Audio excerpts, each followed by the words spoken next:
Yo, what's going on, everybody? Today in this bonus episode, we've got Adam Wood, who is trying to hit that OTQ. He is currently an unsigned but sub-elite runner, maybe elite runner. I'm not sure what he would consider himself, but we'll get a chance to talk to him. You guys probably, if you're watching this channel, you probably already have seen Adam Wood on YouTube already. He's got a really fantastic and I would say underrated YouTube channel, and he's documenting the whole process of being an OTQ hopeful. I've been fascinated by it. He recently raced in the McCurdy micro marathon, and he's going to take a little bit of a spoiler alert. He's going to take another crack at it at CIM in December. So I wanted to talk to him all about this and a little bit of the kind of like unsigned athlete lifestyle. So Adam, welcome to the channel, and thank you for taking time to speak with me today. Yeah, thanks for having me on. I'm happy to be here. Let's start out for people that don't know you.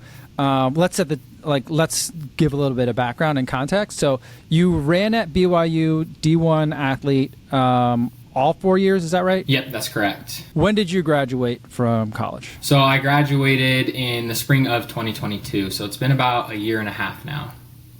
Okay, and since then, you've been trying to run faster and also been kind of documenting it on YouTube, is that right? Yep. I started on TikTok, then I made my way to Instagram, and just recently started a YouTube channel here a couple months ago. And how is the YouTube channel going? Honestly, it's kind of blown my expectations out of the water. I just started posting stuff on there because I'm a nerd about running. I love training and all that stuff, and and I like to be a little creative. So I just put it up there just to kind of see what happened, and it's kind of taken off a little bit, which is cool. It's very cool. Yeah, I mean, it's good to see, and especially since you mentioned like the TikTok to Instagram to YouTube kind of like trajectory.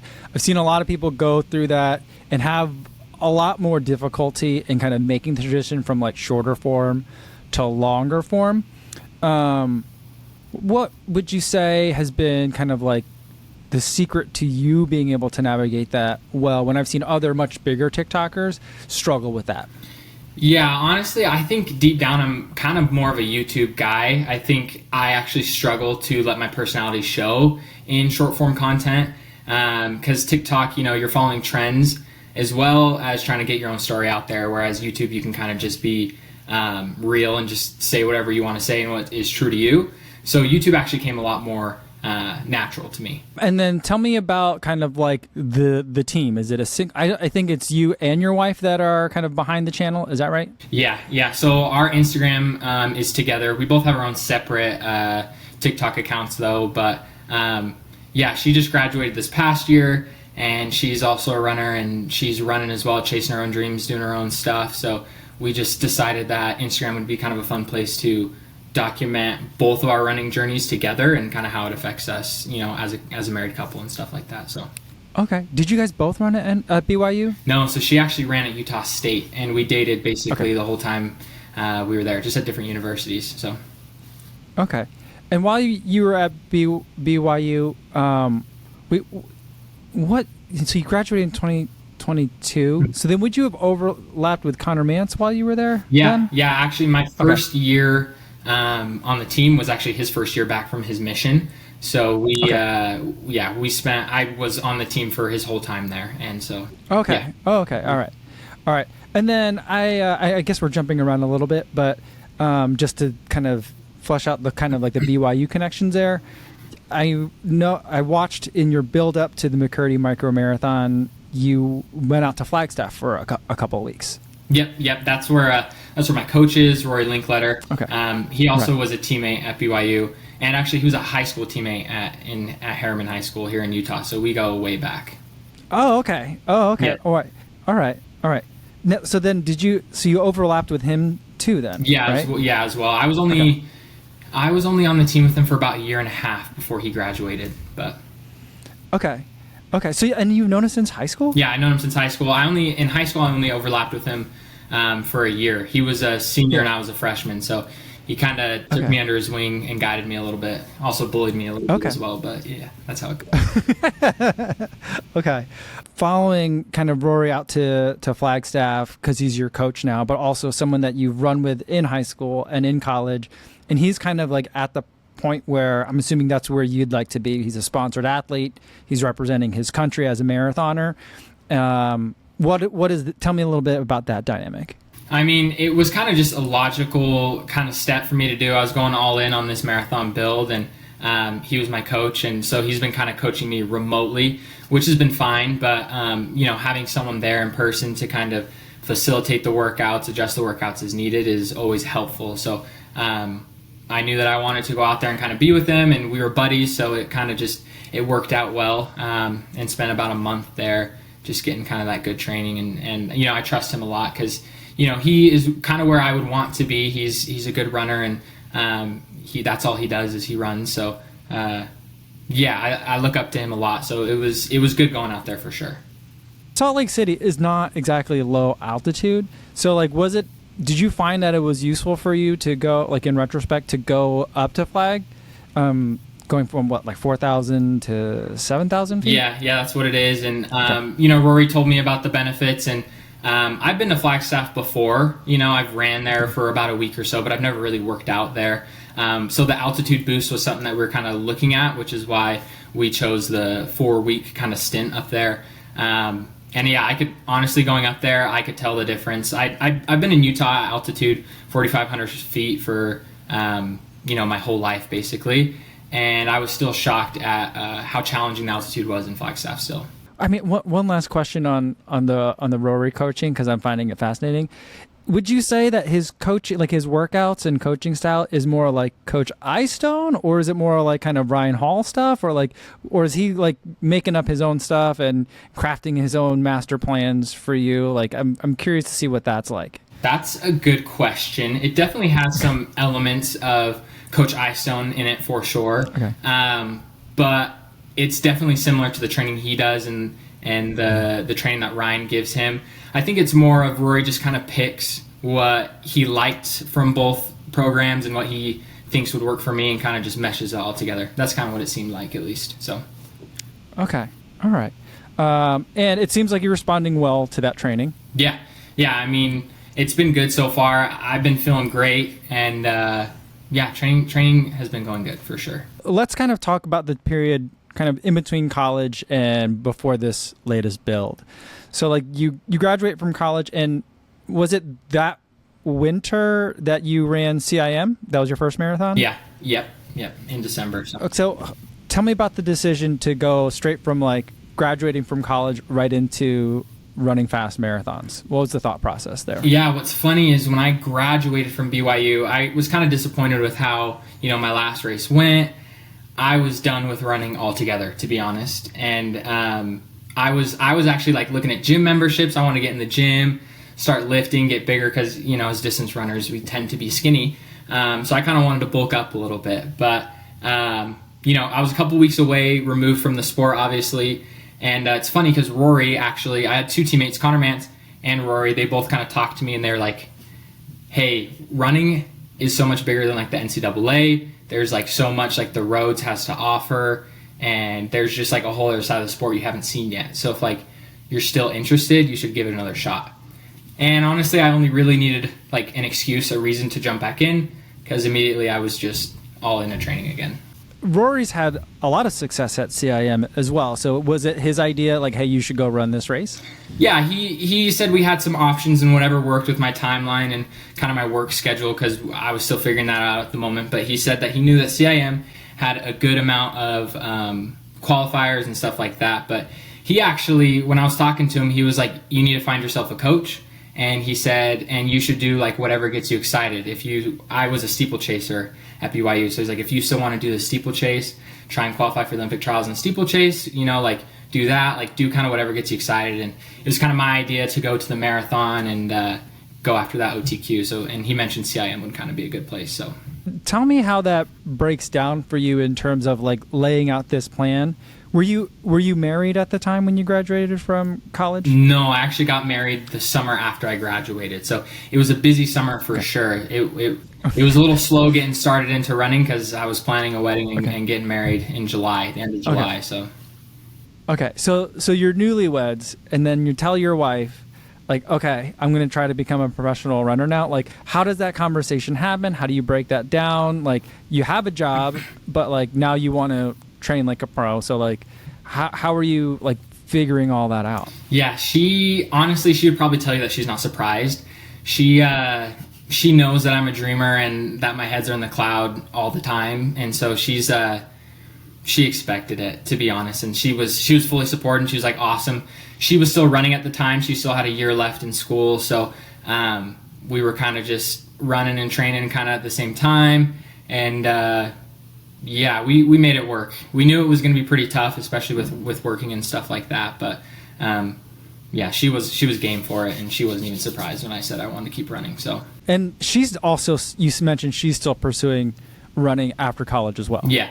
So she just graduated this past spring. She's more of a 5K, 10K runner, so she's gonna kind of stick to the track. She's also from Peru, so she's gonna try and make some Peruvian teams here in the future as well.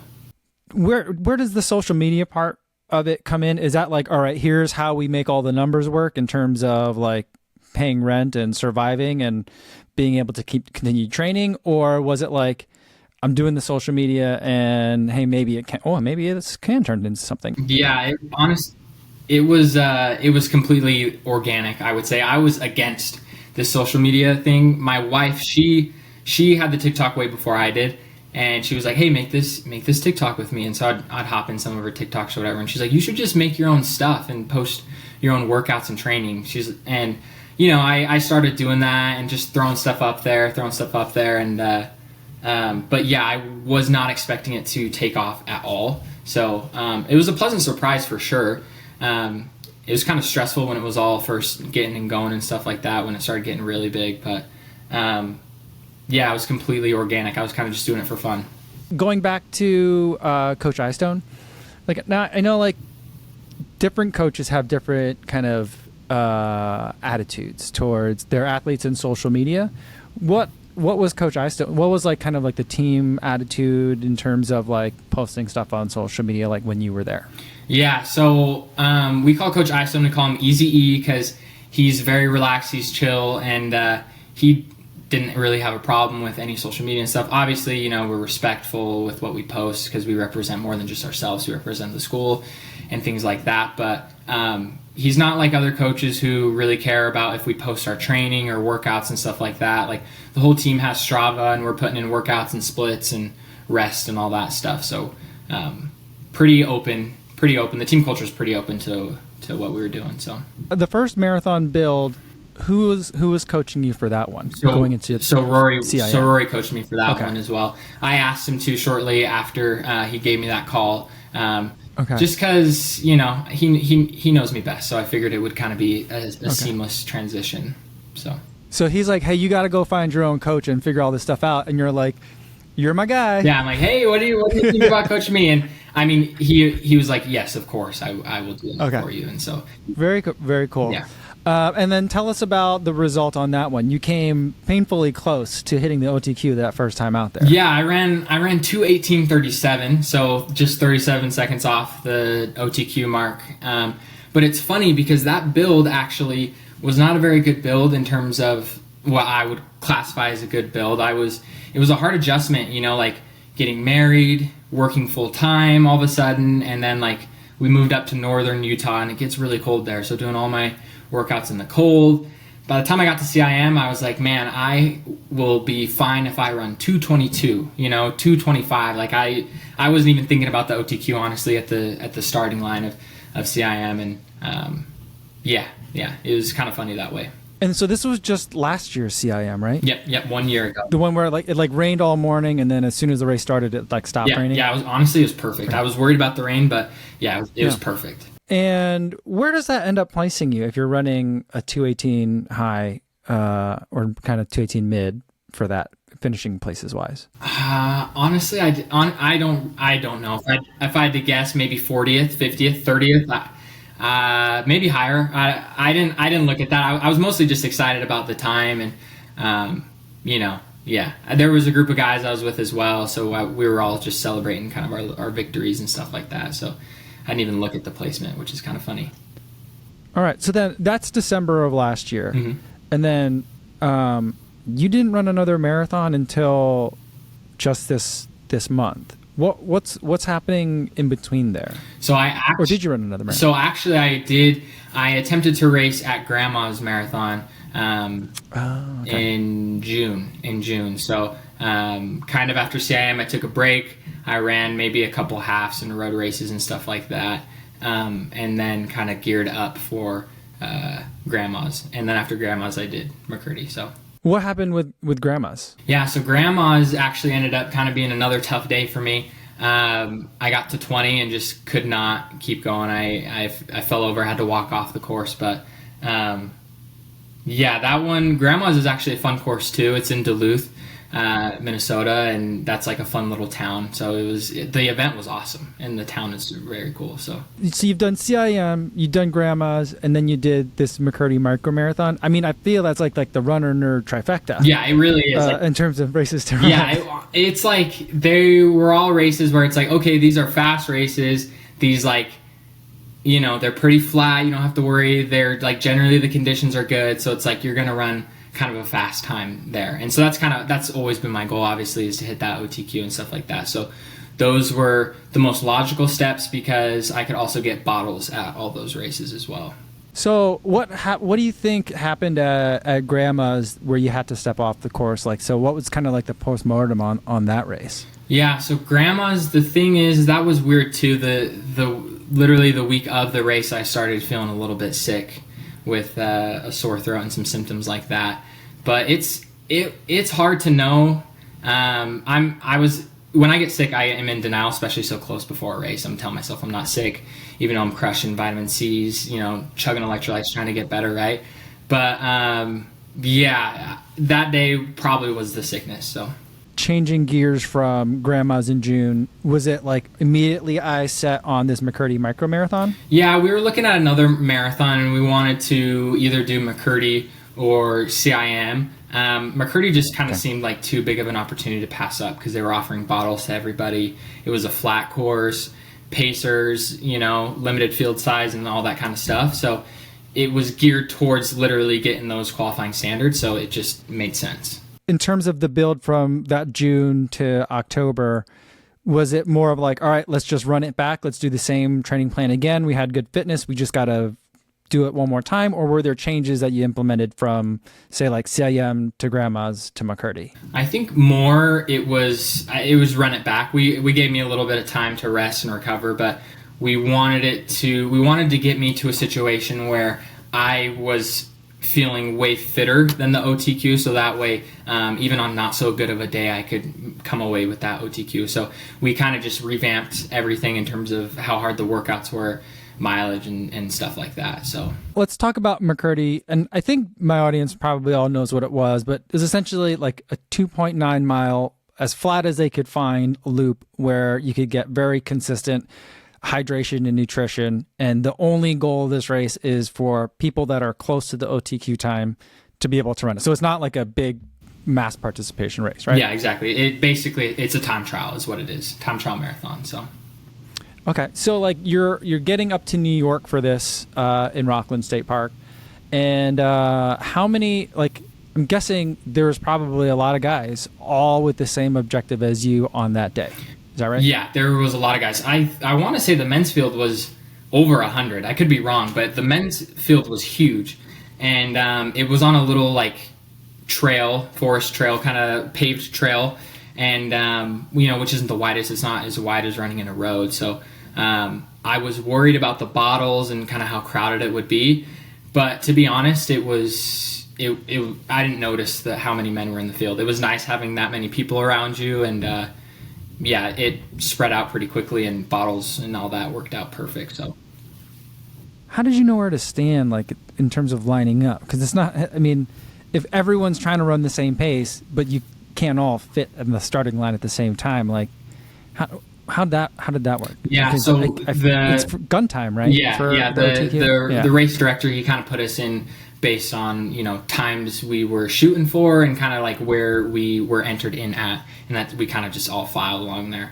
The nice thing about marathons is the marathoning is a gentleman's sport. I would say everybody's pretty courteous and kind. You know, people are sharing fluids and bottles and stuff like that. And I think everybody kind of understands we were all shooting for the same thing. So there wasn't even that much pushing or shoving the first little part, like I was used to in the NCAA, right? So what did you have in the bottles, what was the nutrition plan for the race? Yeah, so I didn't ever second, actually. Okay. I don't know if you've heard of them, but I was doing their gels and their kind of bottle nutrition as well. Bottle every lap, or yeah, I was taking a bottle every 5K, and then every lap, 5K, and then every 10K I was taking a gel. So okay.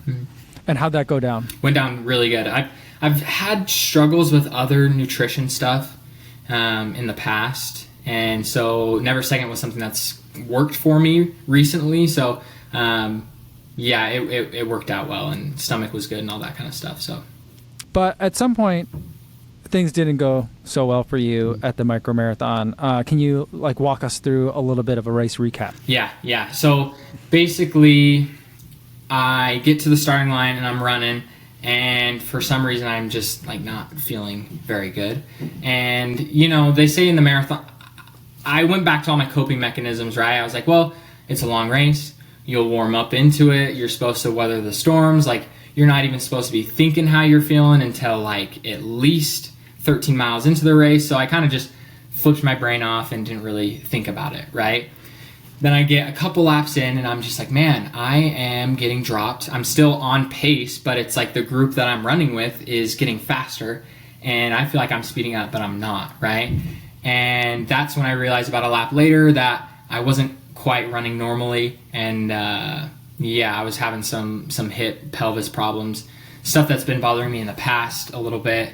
And at that point, I think I was 14 or 15 miles in, and with it being a time trial situation and me just being off the pace at that point, I knew I would probably have another opportunity to go for it. So I just stepped off the course to kind of hope to salvage some my legs a little bit. So the thinking was there's no benefit for coming in 20th or whatever, so might as well pack it in and take another bite at the apple later. Yeah, that's exactly what it is.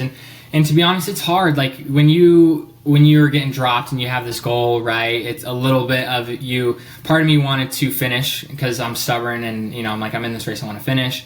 And then part of me is just kind of gutted and beaten down a little bit. And so stepping off was definitely the right decision. I know that because I didn't know what was going on with my hip and pelvis, and I knew that there would be another opportunity. So it was definitely the right decision, but I didn't know what to do. I was looking at my wife every lap, and I was like, what do I do? Do I keep going? Should I stop? Because at that point, once I hit the point of no return where there was no way I was coming back, I just was kind of lost, and so I just stepped off. Have you had more a chance to learn more about what was bothering you? What's the prognosis with that? Yeah, so I haven't really figured out exactly what it is, what happened to it. It was tweaked earlier in training. So kind of the goal after that was to get it fixed and to get it feeling good, and maybe take a little time off and kind of see if I can kind of nurse it back together and stuff like that. So that's how my last week of training has been going, is kind of just feeling how that is going to go, if I'm even going to be able to race here in a couple of weeks. And it feels good. I have a doctor's appointment in a couple days about it to make sure it's not a stress fracture or anything like that, and to see if I can still train on it, obviously, and stuff like that. But yeah. Okay.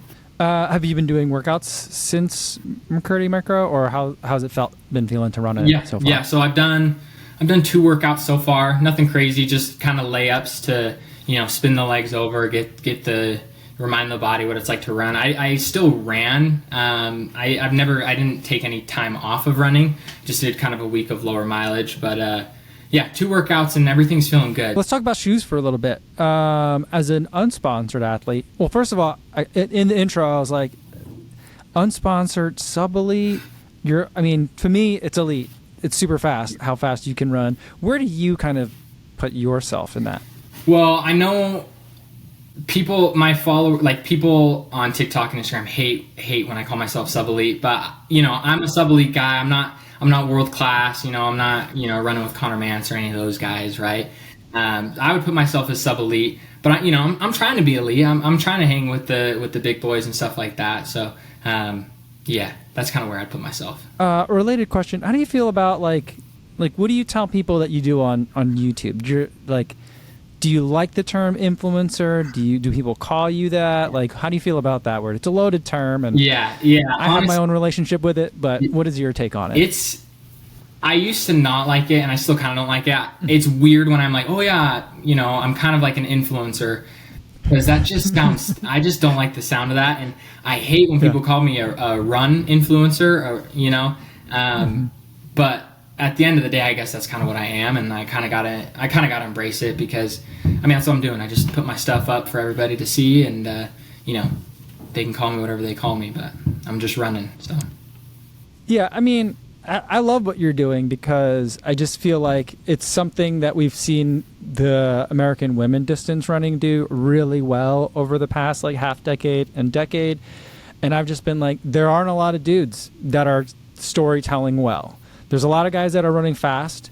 American distance running is doing better than it has in a long time, but there's not a lot of great storytellers. And I feel like maybe that's a generational thing. Like, a lot of these guys grew up in the kind of systems where it was like, you keep all your training to your vest, you only let your racing talk for you, and every other time you just shut up, And I'm like, that's cool, I guess, but I'm like, it doesn't have to be that way. And we could become much more invested in the athletes that we see if they wanted to share some more.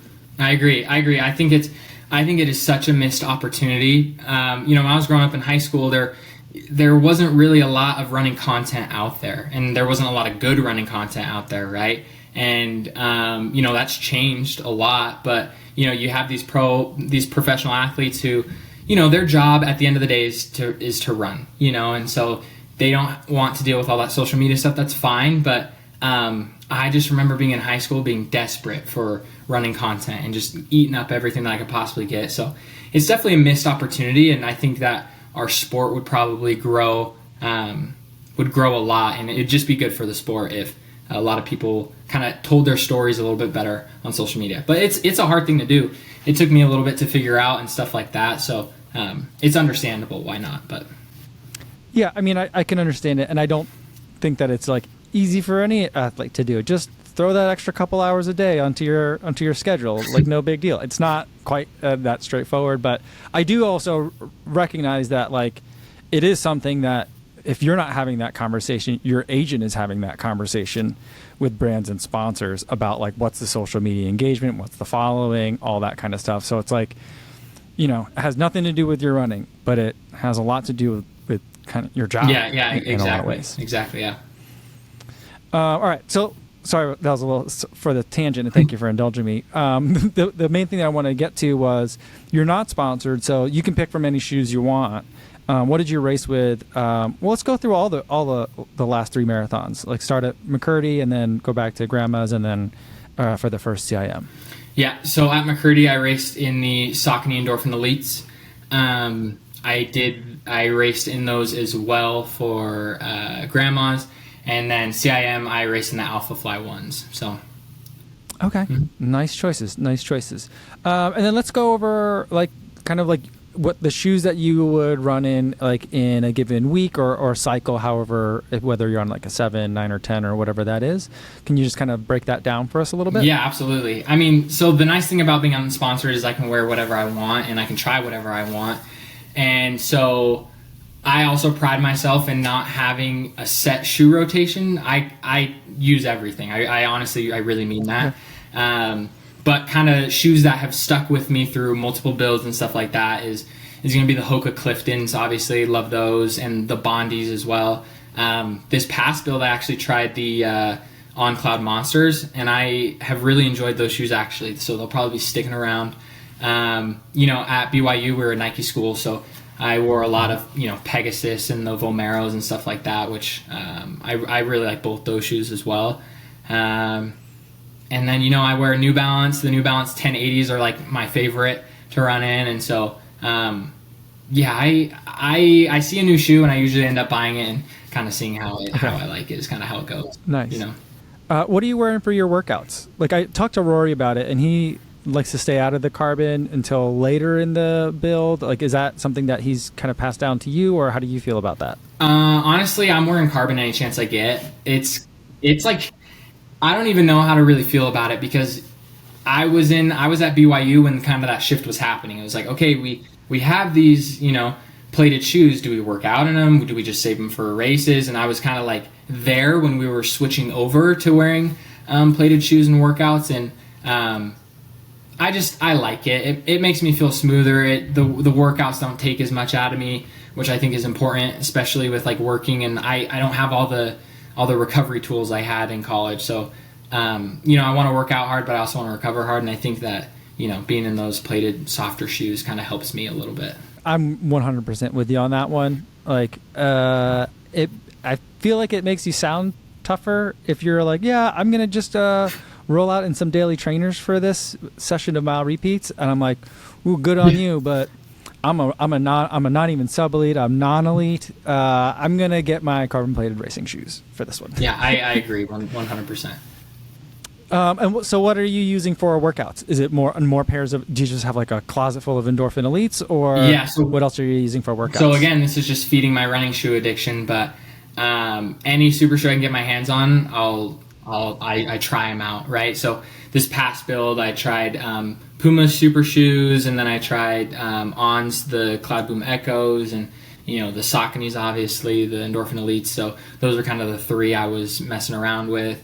Oh, and the Vaporfly 3s. So I literally use, I like to try them all and then kind of just pick whatever one's my favorite for race day. Let's kind of close out talking about getting from now today through CIM.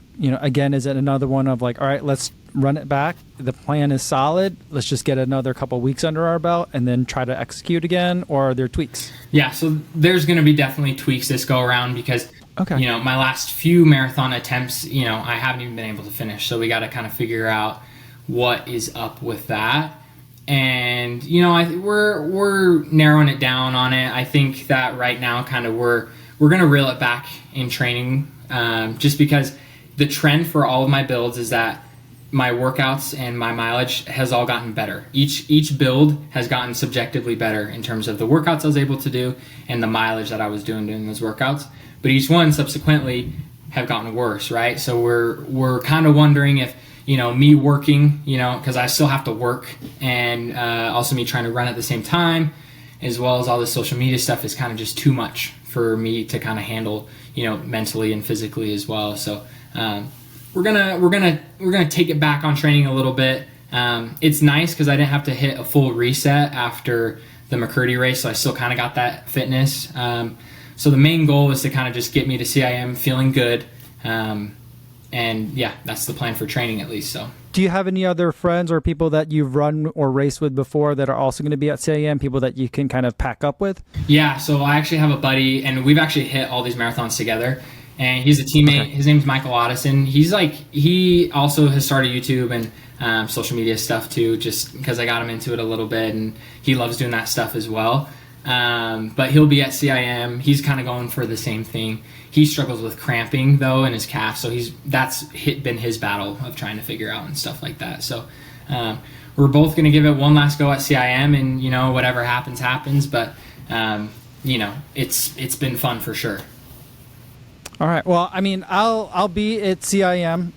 My main goal there this year, I raced last year, but this year I want to go, and I know with it being the Olympic year, pretty much the last day you can hit that qualifier. I know that's going to be an exciting day. So I'll be at the finish line cheering you on, and I can't wait to see how it looks as you're finishing that race. Awesome. I appreciate that. Come say hi to me. I'll be looking out for you, and we can maybe go get a drink or something. I don't know. Sounds great. Yeah. Sounds great. All right. Thank you so much, everyone. I'll put links in the description where you can find Adam on Instagram and on YouTube. Make sure you hit the subscribe button for him, because the content is great. And the channel definitely does not have the number of subscribers that I think it should have. So let's take him from underrated to, I guess, rated in terms of the right number of subscribers. So I think that it's something that you're going to enjoy, and you're going to really enjoy following his story. Adam, is there anything else you'd like to add before we sign off for today? No, thank you for having me on. I really appreciate it. I love your content, watching what you do as well. So big fan. All right. Well, I'll see you in Sacramento then.